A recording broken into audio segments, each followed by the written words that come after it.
levou Jesus para um monte muito alto, de onde se podia ver todos os reinos do mundo e as riquezas deles.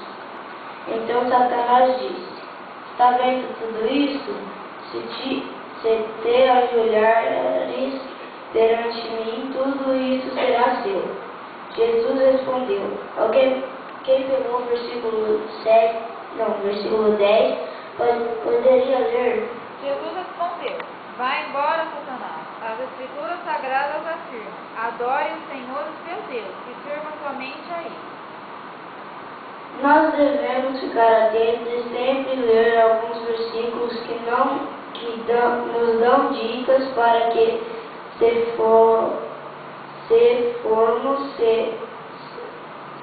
ser tentados por Satanás, não cairemos. Vamos ler? Quem pegou Lucas 22:40, poderia ler, fazendo favor? Chegando ao lugar escolhido, Jesus lhe disse: vai para que não entreis em tentação. E quando chegou àquele lugar, disse-lhes: orai para que não entreis em tentação. Quem pegou o papelzinho? Marcos 14:38, poderia ler? Vigiai e orai, para que não entreis em tentação. O espírito, na verdade, está pronto, mas a carne é fraca.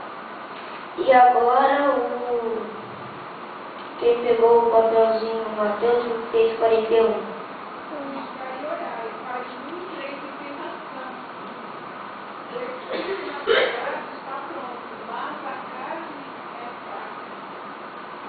Você percebeu que essa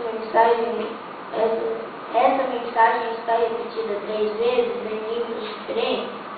Por que será? Tiago também reflete sobre esse assunto. Vamos ler? Quem pegou o papelzinho? Tiago 4:7, poderia ler? Sujeitai-vos, pois, a Deus.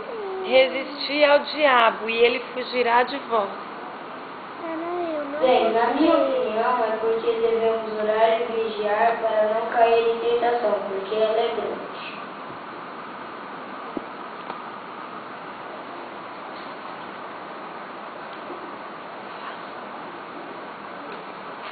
Agora, Nós vamos ver um filme.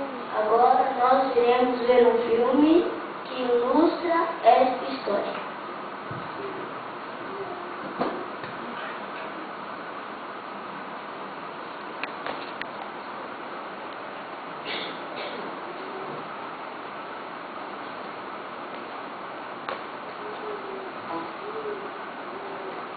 Pode me ajudar? Pode.